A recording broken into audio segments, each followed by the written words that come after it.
অমৃত প্ৰভাৰ যিজন অধিবক্তা শ্ৰীযুত আনন্দ ভূঞা দেৱে তেওঁৰ অমৃত প্ৰভাৰ কাৰণে বেইল পিটিশ্যন দিছে আৰু আজি আৰু চাৰ্জ হিয়াৰিং হৈছে আৰু তাৰপিছত অমৃত প্ৰভা মহন্তৰ কাৰণে আজি প্ৰথম সেয়া অধিবক্তাই আজি ৰিপ্ৰেজেণ্ট কৰি পেলাই বেইলৰ কাৰণে পিটিশ্যন দিছে কিন্তু বেইল অবজেকশ্যন অহা যিটো তাৰিখ দিছে 17 জানুৱাৰী তাৰিখে সেইটো তাৰিখত হ'ব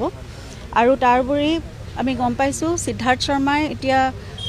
অধিবক্তা নিয়োগ কৰিছে অনিল মিশ্ৰা তেওঁলোক ভাৰ্চুৱেলি থাকিব সুপ্ৰিম কোৰ্টৰ অধিবক্তা বুলি আমি জানিব পাৰিছোঁ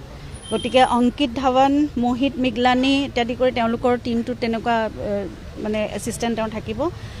শ্যামকানু মহন্তয়ো বাহিৰৰ উকিল মই নামটো গম নাপালোঁ কলিকতাৰ উকিলৰ তেনেকুৱা টিম তেওঁলোক আহিছে গতিকে সকলোৱে নিজৰ নিজৰ অধিবক্তা এতিয়া নিয়োগ কৰিছে।